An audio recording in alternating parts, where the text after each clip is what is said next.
Hi friends, எல்லாருக்கும் வணக்கம். எல்லோரும் எப்படி இருக்கிறீங்க? நாங்கள் வந்துட்டு நல்லாயிருக்கோம். இன்றைக்கி நம்ம வீடியோவில் என்ன பார்க்க போகிறோம் அப்படின்னு பார்த்தீங்கன்னா, கும்பம் கொட்டுறது தான். இது வந்துட்டு நம்ம ஊரில் திருவிழா மாரியம்மன் கோவிலுக்கு நடந்தது.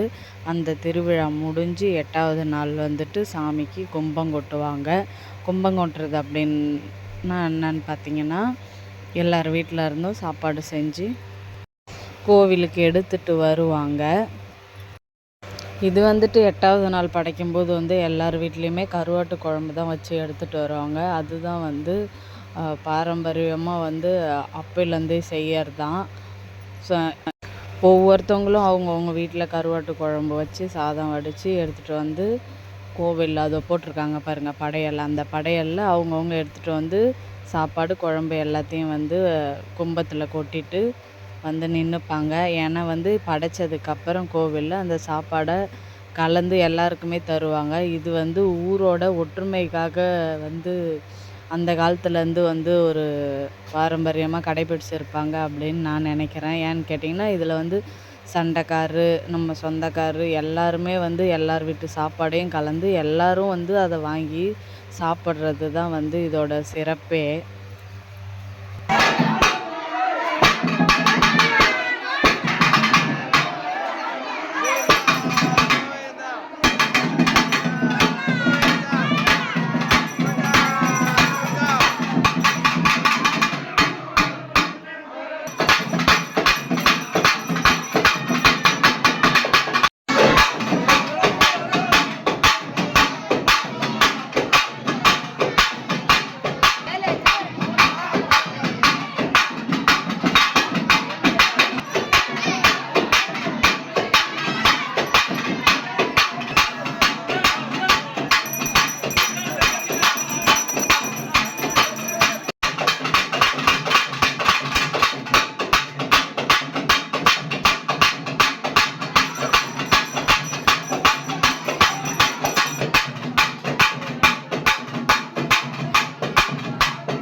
ரெண்டு உண்டா